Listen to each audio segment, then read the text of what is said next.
ang priority nila are profits. So they cherry pick profitable franchise areas, and that's just business. That's business for them. No? And it's okay. Ganyan naman talaga. Siyempre, kailangan nila ng ROI. Kaya nga meron tayong mga electric cooperatives. Kasi sila ang sumasalaw sa mga lugar na ayaw pasukin ng private companies. Kaya kapag sinabing i-privatize natin ang mga ECs, ang tanong ko, sinong papasok sa bundok? The views and opinions expressed in this podcast represent the official stance of Partners for Affordable and Reliable Energy or PARE and are intended to provide educational and informational insights on energy-related topics. While we strive for accuracy, transparency, and fairness, viewers are encouraged to further research and engage in discussions to enhance their understanding. Viewer discretion is advised.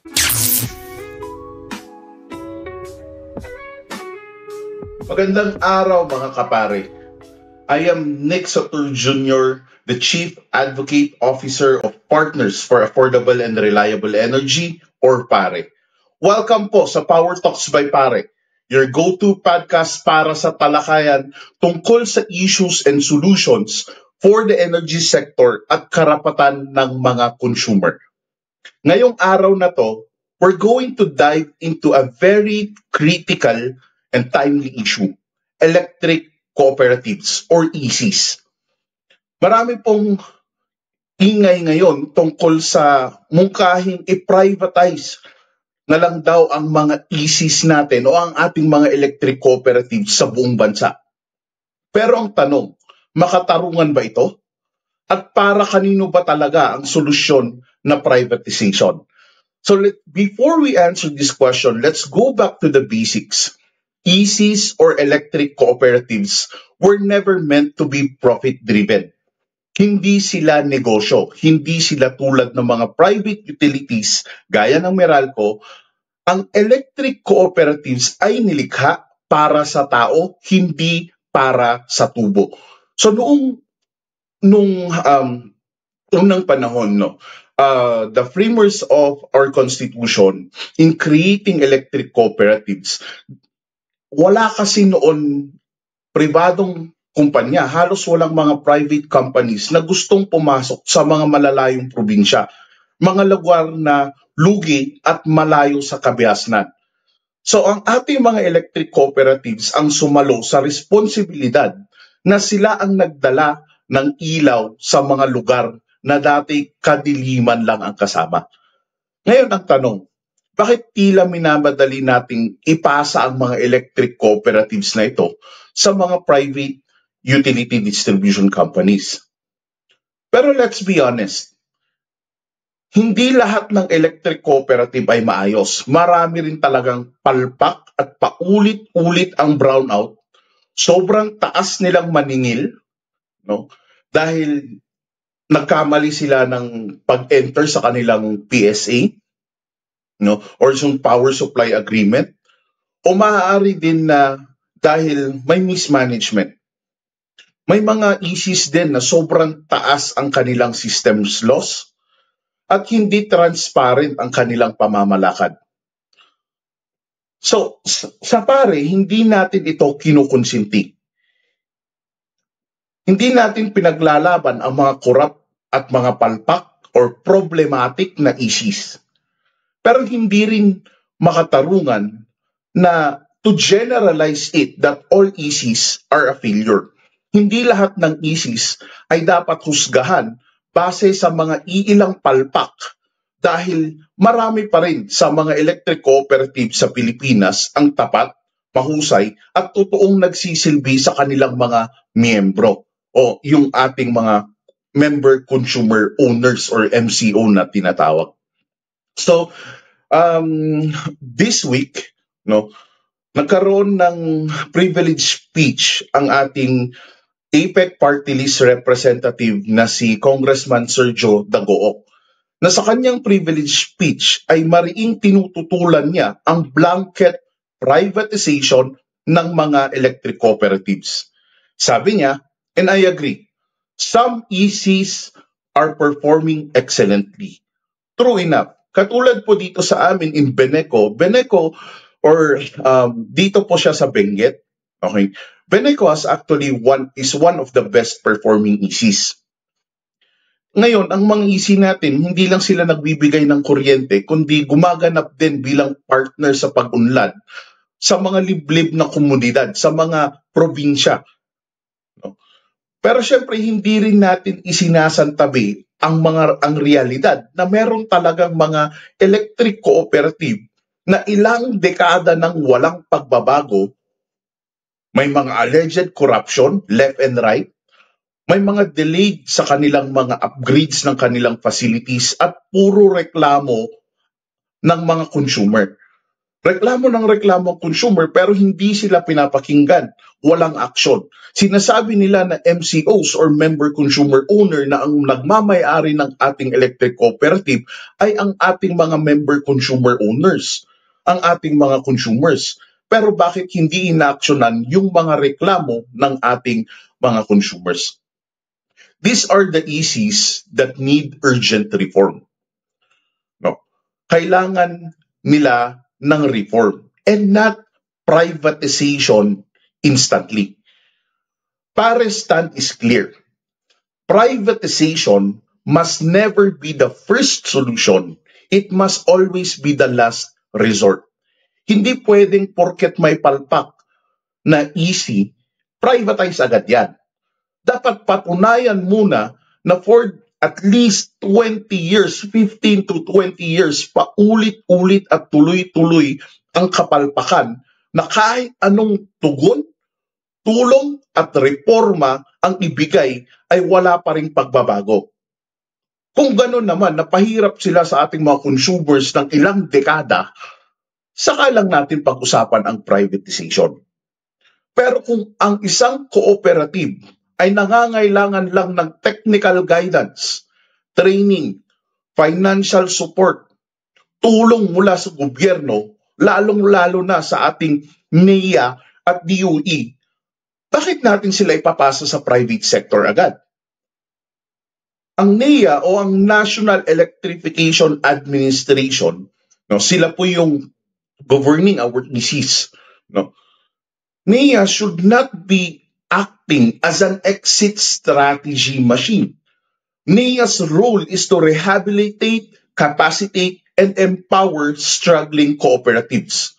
So kung ang sagot nila ay ibenta na lang, then they are failing their job. Let me tell you what's stake, my dear consumers. Kapag pinabayaan natin ang kapalpakan, pinaparusahan natin ang mga consumer. Pero kapag basta na lang natin ipasa ang mga cooperative sa pribadong sektor, binibigyan natin ng laya na tumubo ng tumubo sa halip na serbisyo. That's why this conversation is very important. Hindi lang ito palpak or magaling na EC. This is about accountability, support, and above all, consumer welfare. Now, the biggest misconception dito sa debate na to ay kapag na-privatize ang isang electric cooperative, automatic na maganda ang serbisyo. Tanong, totoo ba ito? Sa mga consumers po natin na nandyan, mag-comment po kayo. Pag private utility distributor ang may hawak po sa franchise area nyo, totoo ba na automatic maganda ang kanilang serbisyo? Na mura ang ating ang private utility distributors? Maraming nagtutulak ng privatization. Ang nagsasabi na mas mahusay ang private utilities kasi may mga investment silang ipapasok, may mga technology, may professional management sila, may professional sila ng mga tao from the technical side. It sounds good, no? Ito naman, meron talaga sila. But let us pause for a second. Let's look at Meralco, isang private distribution utility at isa sa pinakamalaki dito sa Luzon. Meron bang efficiency? Yes, true enough. Okay. Merong efficiency. Pero meron bang transparency? Meron bang affordability? Hindi ba patong-patong ang kaso ng Meralco dahil sa mga nagkakaroon ng overbilling? Hindi ba every time na lang nagkakaroon tayo ng refund? Anong ibig sabihin ng refund? Ibig sabihin ng refund, nagkamali si Meralco sa kanilang projection. Now, having wrong projection, no, once, twice is okay. But imagine, if you're always having the wrong projection every year, every time you submit, there's something wrong. Is it really wrong projection? O sinasadya nga ba yan? No. So kawawa yung mga consumers because there is lack of transparency and also lack of affordability.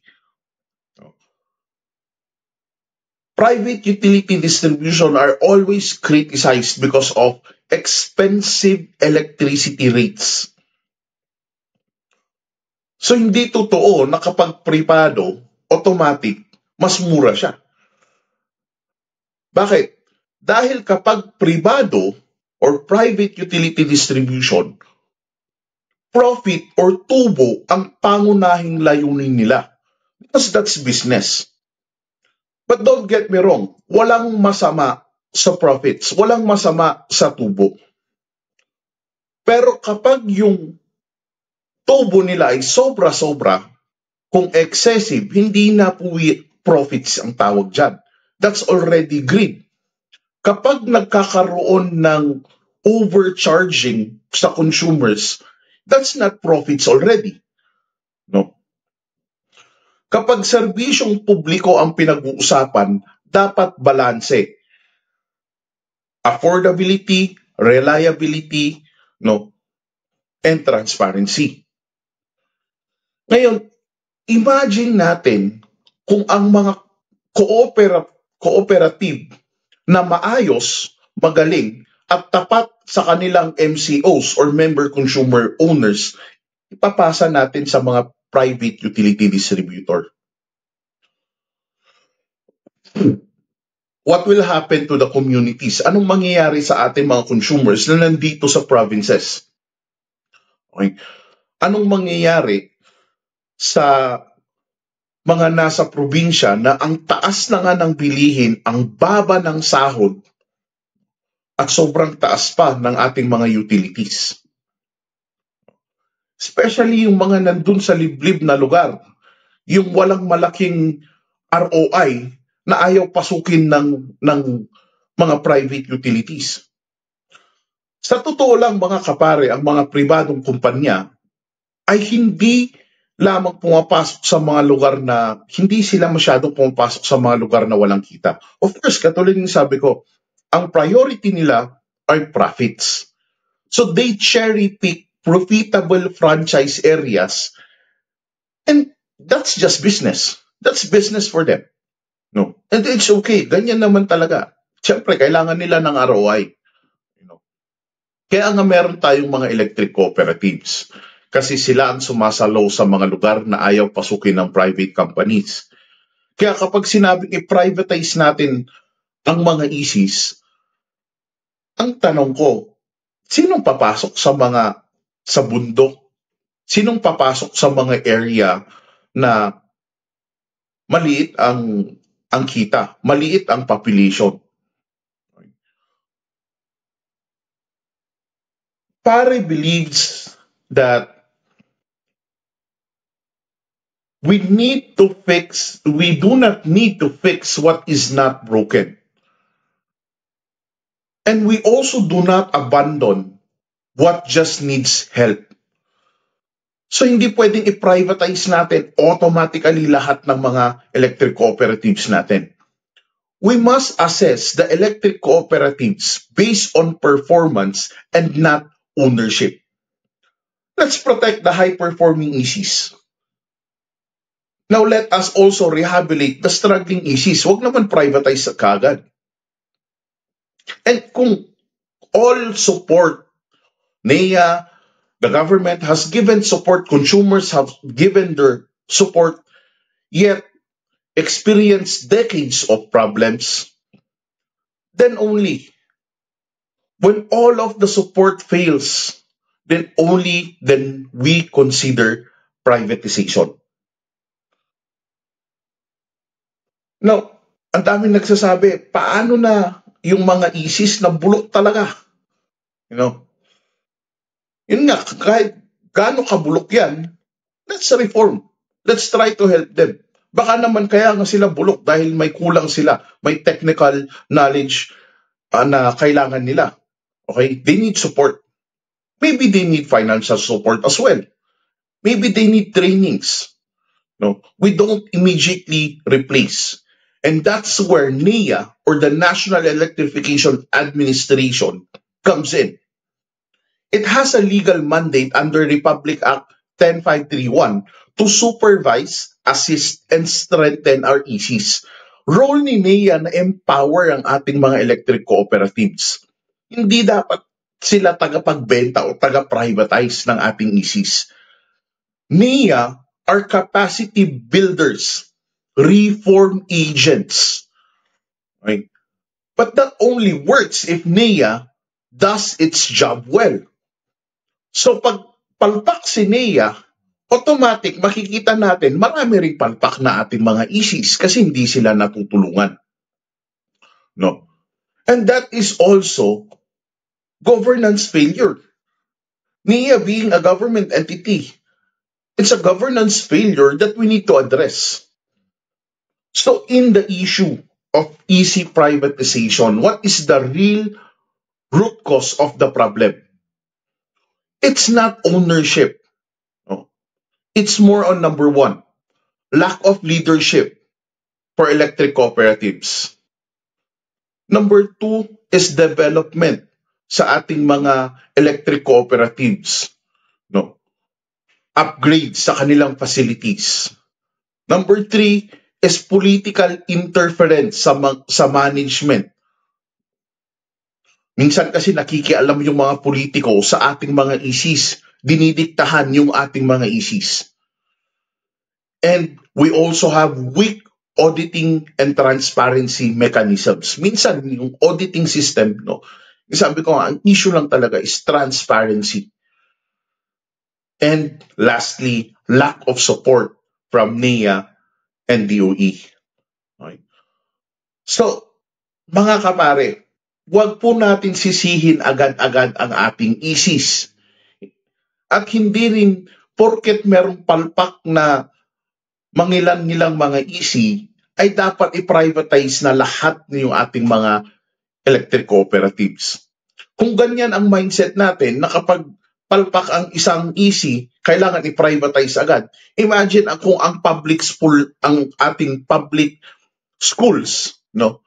Lahat yan i-privatize mo dahil lang may kapalpakan ng mangilan-ngilan. So, kawawa naman yung mga consumers kapag pumasok ang private sector at puro profit-based na lang.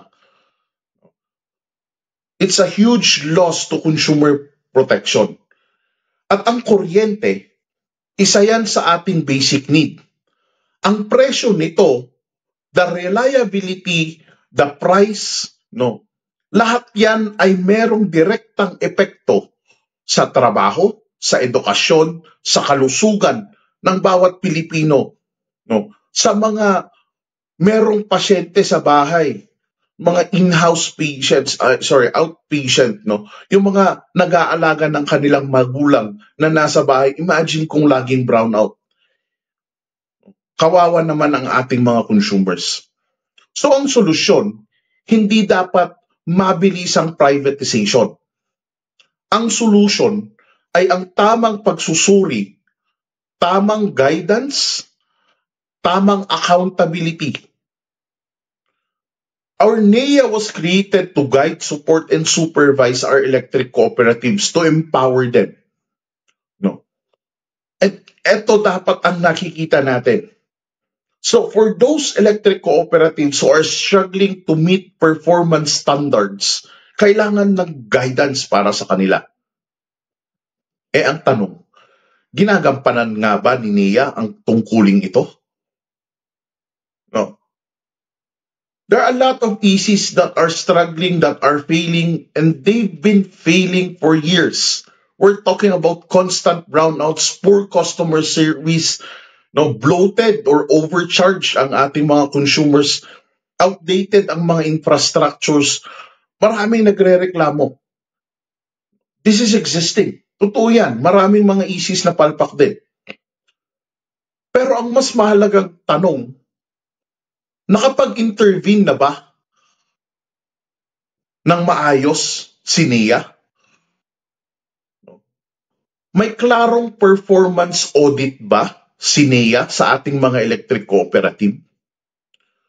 May capacity building programs ba? May mga assistance na binigay si NEA sa ating sa mga failing electric cooperatives? Kung may problema sa leadership ang ating electric cooperative, nagbigay ba sila ng leadership trainings? Kung management ang problema, nag-provide ba si NEA? No. So sa mga sinasabi ng NEA na meron silang monitoring, may rating system sila, totoo, meron. Pero kulang. May follow-through ba sila? Do they have accountability? Kumusta naman yung kanilang enforcement of the policies?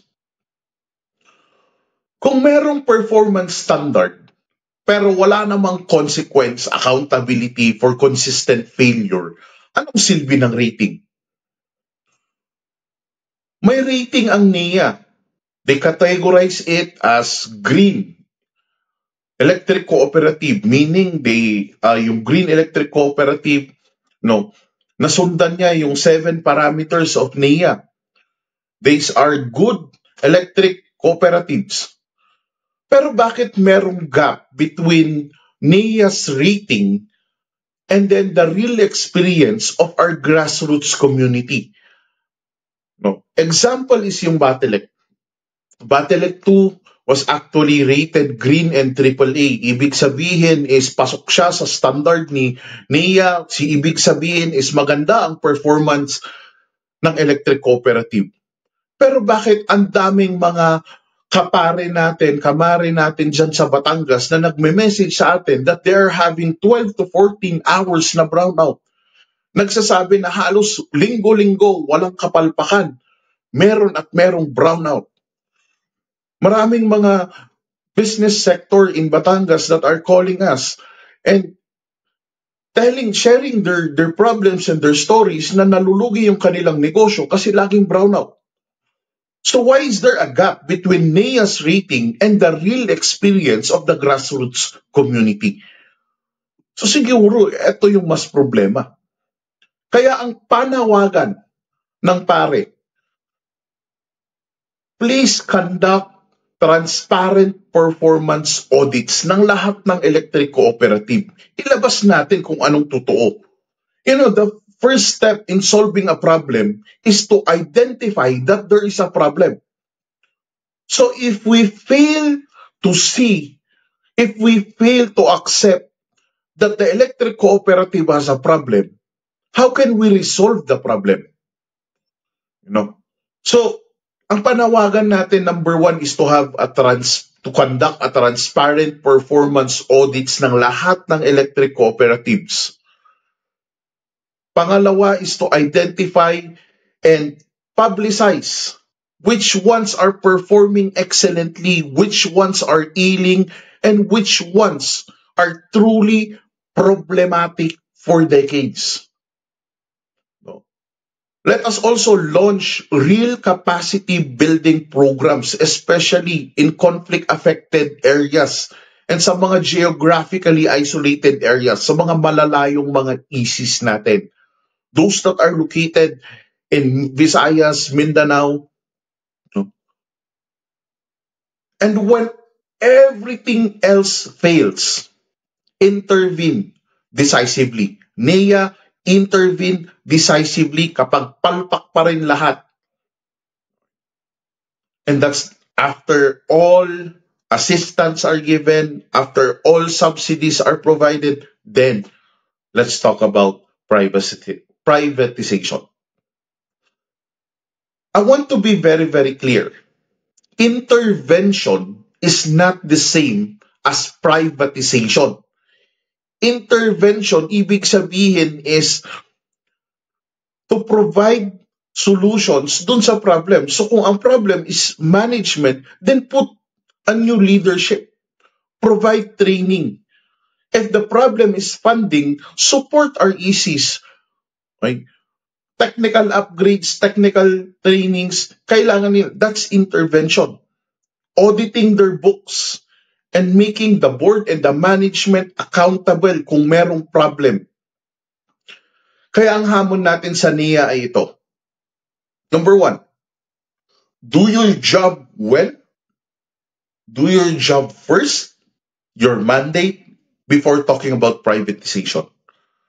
Privatization must be a last result and not a default reaction to every problematic EC. Right? And again, let's not forget that ang privatization, hindi yan automatically na masosolve yung problema, yung affordability, reliability, no, of the electric cooperatives. Hindi yan nasosolve agad-agad dahil lang na-privatize. Ito yung mga narrative na maraming lumalabas, no? And let's not fall for this false choice between palpak na EC versus magaling na EC na i-privatize versus yung private utility distributor natin.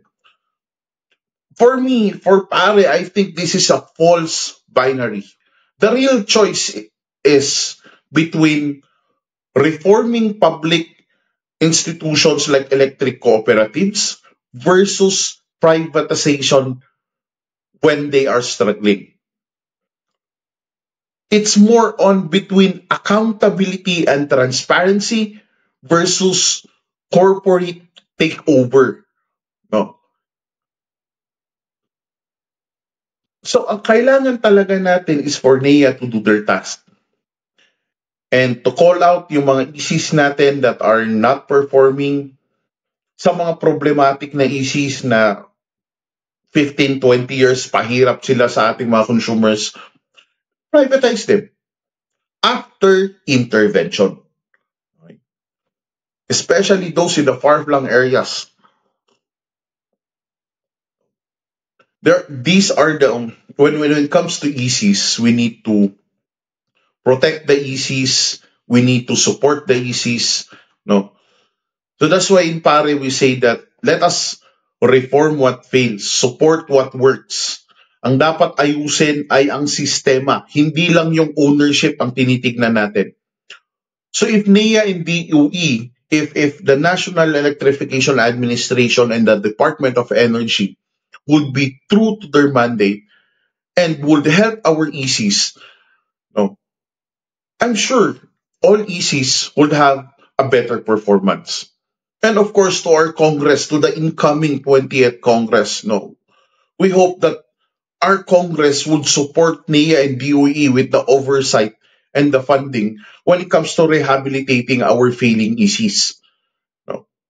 So kailangan talaga nito is meron tayong intervention. Before privatization, we need to have intervention. Dapat nagawa na natin, natulungan na natin lahat ng tulong na ibigay natin bago natin pag-usapan ang privatization. Because when a co-op is reformed, okay, pag ang electric cooperative ay naayos, it's reformed from being ailing, struggling to a reformed electric cooperative. Pag naging mas maayos ang electric cooperative, the benefits go straight to the people, to the member consumer owners. But when it is privatized, the benefits often goes to the shareholders first, consumers second, or sometimes even third. Diba? That's the difference. So mga kapare, let's go back to the heart of the issue. No? It's about choosing who to privatize. But moreover than that, we need to support our ECs. We need to reform our ECs because ito ay para sa mga tao, ito ay diretso na tutulong sa ating mga MCOs or ang ating mga member consumer owners. The electric cooperatives were formed to empower communities to make sure that even the most remote, economically unviable, and neglected areas ng Pilipinas ay hindi maiiwan sa dilim. Kaya ngayon, total electrification of the nation na program ng ating mga ECs. So maraming mga ECs na meron pa ring lumang poste, may second hand na transformer, no, marami tayong mga ECs na it's not second hand transformer, rather old, no, mga old and dilapidated na yung kanilang mga transformers, kanilang mga facilities, no. So may mga ECs din na meron tayong mga lineman na masyadong mababa yung mga sahod. And remember, ang mga ECs natin, ang mga warriors of light natin, yung ating mga lineman, paski bumabagyo, umaakyat sila sa poste. Paski gaano kalakas ang ulan, sumusugod sila at tumutulong sila para lang magkaroon tayo ng kuryente. So, sana we also acquire yung mga equipments, no, tools para mabigay natin sa ating mga ECs at warriors of light na maging safe din sila sa kanilang mga trabaho. Okay? So, yan po ang ating stand in the debate of privatization ng ating mga electric cooperatives. No? Remember that some of the best some of the best performing electric cooperatives in the country provide consistent supply, mababa ang kanilang systems loss, transparent ang kanilang pamamalakad, no? At may community engagement talaga, may tulong sa community. So ito yung mga co-ops na dapat nating tulungan. Pero sa mga co-ops na ailing, struggling, yan, NEA should have an intervention. Sa mga problematic na 15-20 years talagang problema sila ng consumers, consumers first tayo. Okay? So ang gusto lang naman natin dito is magkaroon tayo ng for us to build an inclusive, sustainable, and self-sufficient na electric cooperative. Kasi ang electric cooperative, parte ang MCOs dyan. Okay? It's about the community. It's about the consumers. No? Yeah. So, this is the reason why PARE supports a reform roadmap rather than privatization. We would like to see performance-based evaluation of all ECs. Hindi pwedeng generalization lang. We also want to have a mandatory annual public audits and consumer consultation. Yun kasi yung nagiging problem. The reason that there's a gap between the NEA assessment, NEA evaluation vis-a-vis the consumer's experience is because there are less consumer consultations. Sana naman dun sa kanilang gagamitin na evaluation tool, no, in evaluating our electric cooperatives, isama sana nila ang ating mga consumers. Alright? At para sa mga nagsasabing pabayaan nyo na lang, i-private sector na lang, i-privatize na lang yan, no? Ang public sector, the public sector cannot be abdicate its responsibility just because the private sector is willing. Hindi ibig sabihin na gusto ng private sector na kunin ay automatic ang public utility ay dapat isurrender sa private. Okay, ang public service must be strengthened, not surrendered. Okay, when public utilities perform well, let us applaud them. No? Because they inspire trust in the people, in the government. So, ang pagkatapos nito, after all the discussions that we are having, no, so mula dun sa electric cooperatives, but ipa-private ba o hindi, ano ngayon ang susunod na hakbang natin? What do we want to do next? Number one, let us inform our community dahil marami pa rin mga consumer ang walang idea kung paano gumagana ang electric cooperative. Hindi alam kung saan pupunta ang kanilang binabayarang bill or pag-intindi ng kanilang electric bills. Okay? So we would like to encourage ang ating mga consumers na makisama kayo sa mga General Assembly ng ating electric cooperative. Okay? Mag-provide kayo ng mga feedback o kung meron ng reklamo, i-document nyo yan. Okay? Ikwento nyo sa inyong mga kapitbahay, ikwento nyo sa community why we need to be active in General Assemblies or bakit kailangan suportahan natin ang ating mga co-op. Magtanong kayo sa inyong mga electric cooperative kung saan napupunta ang inyong electric bill, ilang percent ang kanilang systems loss, no? At kailan ang susunod na consumer forum? Yan ang mga tanongin nyo. Let's be part of the consumer forums, the General Assembly. Let's be active sa ating mga electric cooperative. And this is one way na tinutulungan natin ang ating mga electric cooperative para maintindihan kung ano nga ba yung sentimiento o problema ng ating mga consumers.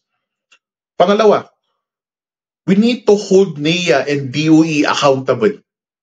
Hindi sila pwedeng palaging tagamasid na lang habang may underperforming na mga electric cooperative. Kung ito ay ilang dekada na problematic electric cooperative, hindi nila maayos-ayos, no?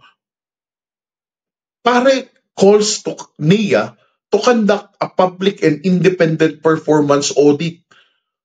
Yung totoo, transparent. Hindi yung different yung experience dun sa grassroots community and then different yung ilalabas nila. NEA is actually claiming electric cooperatives to be AAA and categorized under green. Pero pag pumunta ka dun sa area, pag tinanong mo ang ating mga community, laging brownout. Mataas ang singil ng kuryente. So, NEA needs to conduct performance audit ng ating EC and make it transparent. Kailangan natin yung truthful. Okay? Kailangan rin natin mag-publish ng reform plans para sa ating struggling co-ops. At kailangan natin mag-enforce ng penalties at management change where necessary.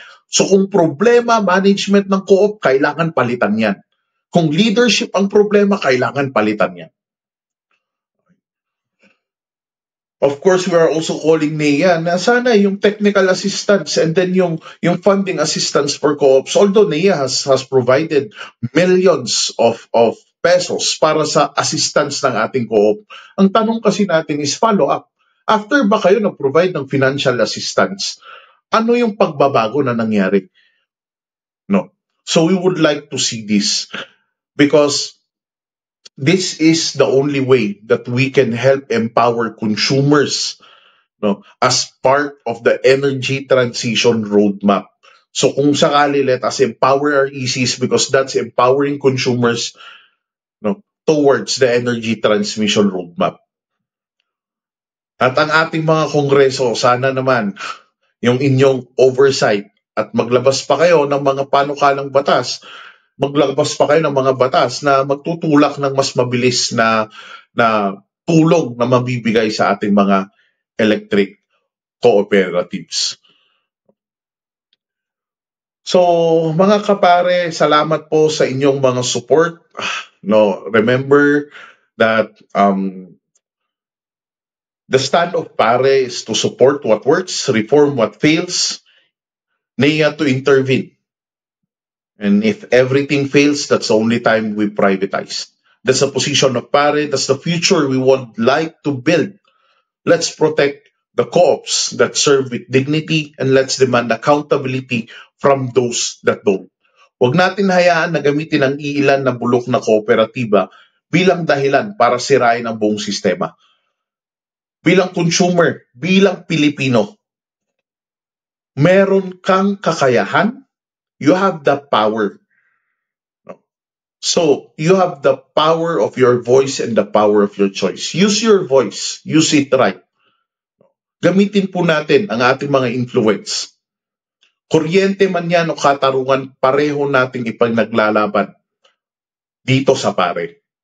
Maraming salamat po mga kapare sa inyong pakikinig sa episode na ito ng Power Talks by Pare. So I hope po na makapagbigay ako ng linaw sa debating electric cooperative or privatization. Muli, ako po si Nick Satur Jr., ang Chief Advocate Officer ng Partners for Affordable and Reliable Energy. At kung naniniwala kayo na panahon na para magbago ang sistema, para igalang ang karapatan ng consumers at para palakasin ang mga institusyong tunay na nagsisilbi sa ating mga consumers, samahan nyo kami. Follow us at YouTube, Facebook, and also check our Instagram. Share this episode, comment below, send us your story. Magkaisa po tayo mga consumers. At antayin ko po yung mga comments ninyo, yung mga message ninyo. Binabasa ko po yung mga message ninyo. Please give me time to reply to all the message na sinisend nyo via our Facebook, via my number, via emails. At asahan nyo po na lahat po ng inyong mga messages ay tutugunan ko. Hanggang sa susunod na episode, tuloy lang po natin ang laban para sa energy. No, para sa ating energy justice for a more affordable and reliable energy. Mabuhay ang mga consumer Pilipino, mabuhay ang bawat Pilipino at mabuhay ang Power Talks. Power Talks by Pare. I'll see you on our next episode and I hope that you like and share this episode. Hanggang sa muli, magandang hapon po.